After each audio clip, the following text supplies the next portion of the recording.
Ada faktor lain yang ikut mempengaruhi krisis itu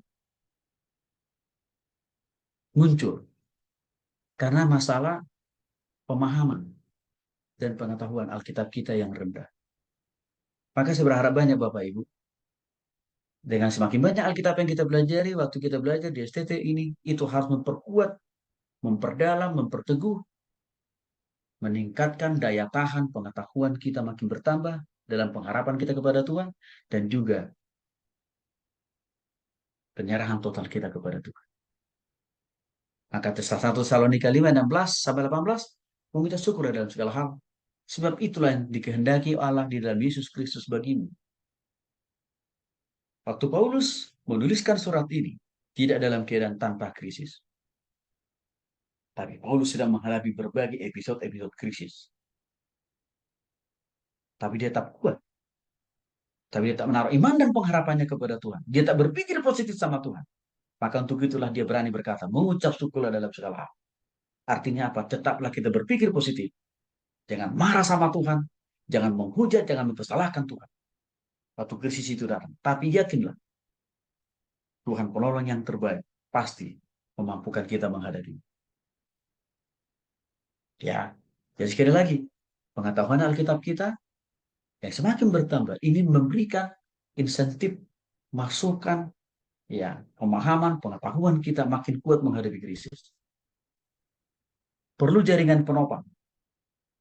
Artinya apa? Orang-orang di sekitar kita. Suami, istri, anak-anak, anggota keluarga. Itu sangat juga berperan menolong kita dalam menghadapi krisis. Jadi begini Bapak Ibu. Contoh, waktu para suami sedang mengalami krisis dalam pekerjaan. Disitulah peran istri. Jangan mojok-mojokin, jangan menyalah-nyalahkan suaminya. Itu tidak menyelesaikan masalah. Itu menambah beban, menambah persoalan bagi suami. Harusnya istri, seperti kata Alkitab, jadilah penolong. Artinya apa? Minimal doakan ibu-ibu suaminya. Kalau istri sedang mengalami krisis, suami jangan hanya apa? Mempersalahkan.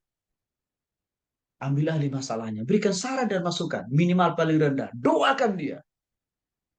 Kalau anak-anak kita sedang mengalami krisis dalam sekolahnya, dalam perkuliahannya, dalam pekerjaannya, kita orang tua, jangan menambah masalah baru. Jangan hanya bisa menekan, mempersalahkan. Itu nggak berikan jalan keluar. Tapi lebih baik kita dikasih solusi apa yang bisa kita lakukan meringankan beban mereka. Ini penting Bapak Ibu. Perlu mekanisme pergaulan. Artinya apa? Ya, ketergantungan total sama Tuhan.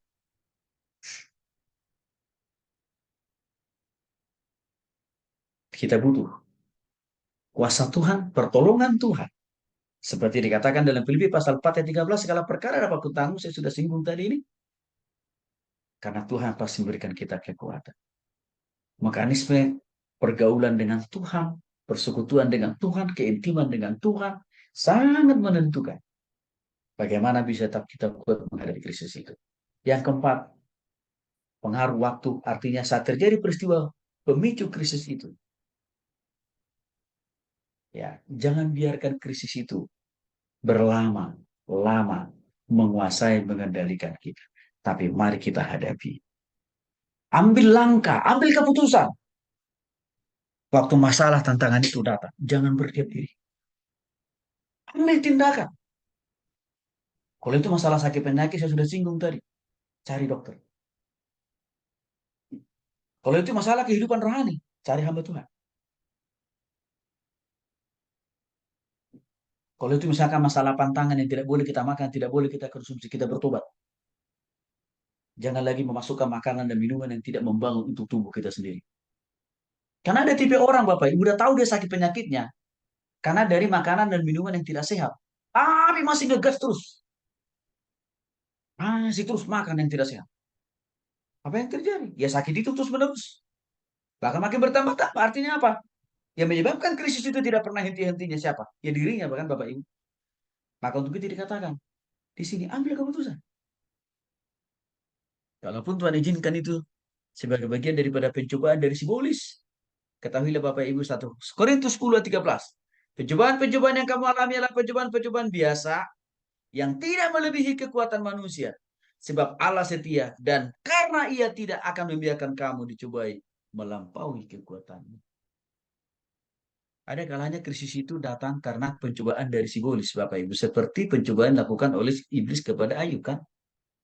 Tapi Tuhan berjanji, hei iblis, kata Tuhan kepada iblis itu, engkau boleh sentuh kekayaannya Ayub, anak istrinya, tapi jangan coba-coba nyawanya. Kau tidak punya hak untuk itu. Maka apa yang terjadi? Nyawa Ayub pun tidak bisa disentuh oleh si iblis itu. Ini memberikan sebuah fakta. Sekalipun si iblis berusaha mencobai kita, menjatuhkan kita, tangan Tuhan yang luar biasa, jauh lebih tebal pengawasan, penyertaannya, penjaganya, pemagarannya untuk Bapak, Ibu, dan saya. Faktor yang kelima yang perlu kita juga pahami, kerentanan artinya berhubungan dengan waktu, peristiwa, ketika orang dalam keadaan rentan, misalnya karena ketika sakit ya Bapak Ibu ya. Saya katakan tadi, jangan khawatir loh. Kalau nggak sembuh hari ini, hari esok kan masih ada. Ya. Kalau misalkan sampai kita pun dipanggil Tuhan nggak sembuh, kesembuhan total akan datang pada waktu kita di surga. Ya, jadi harus punya pola pikir itu Bapak Ibu.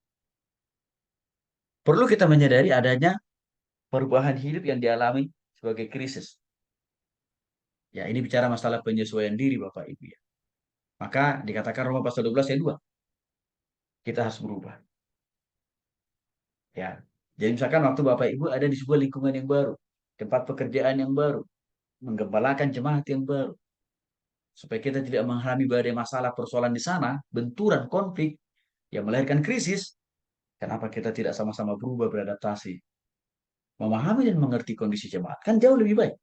Karena kalau kita selalu berseberangan, lalu yang kita pertahankan itu pun juga tidak alkitabiah, nggak produktif juga. Ya, membangun jemaat untuk sungguh-sungguh. Ya, betul pada Kristus. Nah, saya kira itu yang bisa saya jelaskan Bapak Ibu. Mudah-mudahan itu memberikan pemahaman, pengertian, tapi juga sekaligus kekuatan buat kita untuk semakin bertambah kuat menghadapi krisis. Tuhan Yesus memberkati.